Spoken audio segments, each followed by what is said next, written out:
నమస్తే, welcome to today special story. రోజుకో వింత, మారుకో పోకడ అన్నట్టుంది ఏపీ రాజకీయం.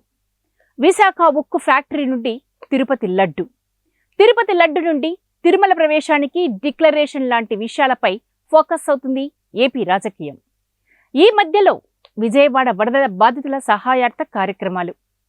అసలు విషయం ఏమిటంటే, ఉప్పు నిప్పులా ఉండే బాబు ద్వయం, అదేనండి ఏపీ సీఎం చంద్రబాబు నాయుడు గారు, హీరో వైఎస్ఆర్సీపీ సపోర్టర్ మోహన్ బాబు కలిసి ఒకరి యోగక్షేమాలు మరొకరు అడిగి తెలుసుకున్నారు.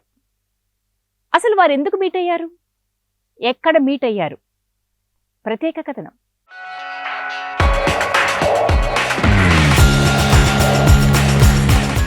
డాక్టర్ ఎం మోహన్ బాబు తెలుగు చలనచిత్ర పరిశ్రమ కలకాలం గుర్తుంచుకునే నటుడు, హీరో. వివాదాస్పద వ్యాఖ్యలకు కేర్ ఆఫ్ అడ్రస్ గా నిలిచే వ్యక్తి. మోహన్ బాబు వరద బాధితుల సహాయ నిధికి తమ శ్రీ విద్యానికేతన్ విద్యాసంస్థ తరపున తనయుడు మంచు విష్ణుతో కలిసి ముఖ్యమంత్రి కార్యాలయంలో ముఖ్యమంత్రి నారా చంద్రబాబు నాయుడు గారికి మోహన్ బాబు 25 లక్షల చెక్కును అందజేశారు. ఆ తర్వాత కాసేపు ప్రస్తుత రాజకీయాల గురించి మాట్లాడుకున్నారు. ఇదంతా బానే ఉంది. మరి గత కాలాన్ని చూస్తే బాబు ద్వయం ఒకరిపై ఒకరు ఎప్పుడూ దూషణ చేసుకునేవారు. ఏనాడు చంద్రబాబు నాయుడు గురించి మంచి మాటలు మాట్లాడిన సందర్భాల్లేవు మోహన్ బాబుకి. రాజకీయాలంటే ఆసక్తిని చూపని మోహన్ బాబు గత వైఎస్ఆర్సీపీ ప్రభుత్వానికి మంచి సపోర్టర్గా ఉన్నారు. రాష్ట్రంలో పరిపాలన పార్టీ మారినట్లు బహుశా మోహన్ బాబు యొక్క ఆలోచన తీరు కూడా మారినట్టుంది. తిరుపతి లడ్డు వివాదాంశంపై మోహన్ బాబు స్పందిస్తూ, తిరుమల లడ్డు తయారీకి ఉపయోగించే నెయ్యిలో జంతువుల కొవ్వు కలుపుతున్నారని తెలియగానే తల్లడిల్లిపోయానంటూ చంద్రబాబు నాయుడుకి ట్వీట్ చేశారు.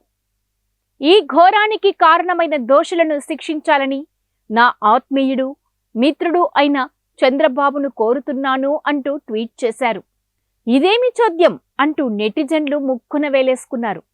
ఎందుకంటే 2019 ఎన్నికల్లో డాక్టర్ ఎం మోహన్ బాబు చంద్రబాబు నాయుడిని విమర్శిస్తూ, ఆంధ్రప్రదేశ్ రాష్ట్రం బాగుపడాలంటే బాబు ప్రభుత్వం కాదు, జగన్ ప్రభుత్వం రావాలి అంటూ మీడియా ముఖంగా చెప్పిన సందర్భాలు ఎన్నో ఉన్నాయి. అలాగే చంద్రబాబు నాయుడు గత ఎన్నికల ప్రచారం సందర్భంగా చిత్తూరు జిల్లాలో పర్యటించిన సమయంలో వలస పక్షులు వచ్చి ఇక్కడ విద్యాసంస్థను స్థాపించి అంటూ ఎక్స్ట్రా మాట్లాడిన సందర్భాలు ఉన్నాయి. ఈ అంశంపై ఇరువురి మధ్య ఒక రేంజ్లో మీడియా ముఖంగా వాదోపవాదాలు జరిగాయి. ఇప్పుడంతా వలస పక్షులు వచ్చారు హైదరాబాద్ నుంచి, మన దగ్గరకు వచ్చి నన్ను తిడతారు. ఎవరు ఈ మోహన్ బాబు? ఇక్కడెవరో ఒక అతను కాలేజీ పెట్టామన్నాడు. నికృష్టపు మానవుడా చంద్రబాబు, మీ తల్లి నా తల్లి, మీ అమ్మంటే మా అమ్మ, ఆవిడ పిలిపించి స్కూల్లో ఫస్ట్ కొబ్బరికాయ కొట్టించాను నా నించుడా.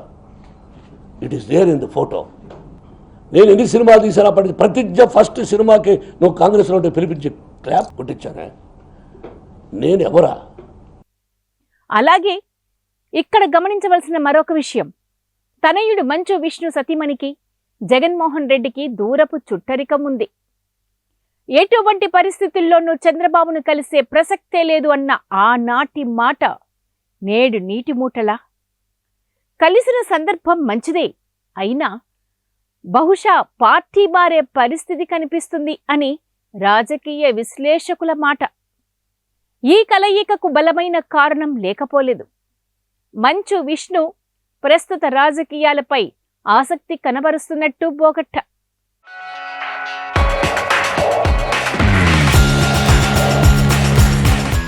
అంతేగా మరి, నీరు పల్లెం వైపే మల్లుతుంది, చీమలు బెల్లం వైపే జారుకుంటాయి. అంతేగా.